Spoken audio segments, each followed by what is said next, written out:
রাশিয়ার president Vladimir Putin এখন চীনে। ৩১ আগস্ট রোববার তিনি নেমেছেন উত্তর চীনের তিয়ানজিন শহরে।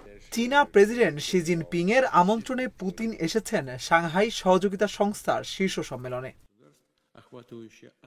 এই সম্মেলনে ২০টিরও বেশি দেশের রাষ্ট্রপ্রধানরা অংশ নিচ্ছেন।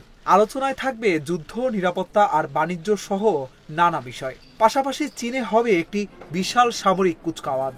সেখানেও উপস্থিত থাকবেন পুতিন, শি জিনপিং আর উত্তর কোরিয়ার কিম জং উন। এই সম্মেলনে ভারতের প্রধানমন্ত্রী নরেন্দ্র মোদীও অংশ নিচ্ছেন।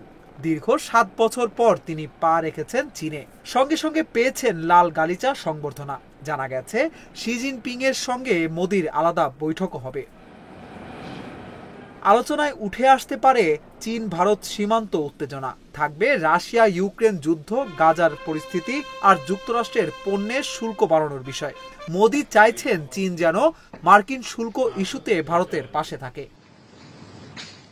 পুতিন বলছেন, পশ্চিমা নিষেধাজ্ঞা অন্যায়। চীন আর রাশিয়া একসঙ্গে কাজ করলে কেউ আমাদের আটকাতে পারবে না। এটা একটা স্পষ্ট বার্তা, পশ্চিমা বিশ্বের বাইরে নতুন জোট তৈরি হচ্ছে। চীন, রাশিয়া, ভারত সহ অনেক দেশ এখন নিজেদের মতো বিশ্ব গড়তে চায়। তবে প্রশ্ন থেকে যায়, চীনে পুতিনের এই সফর বিশ্ব রাজনীতিকে বদলে দেবে?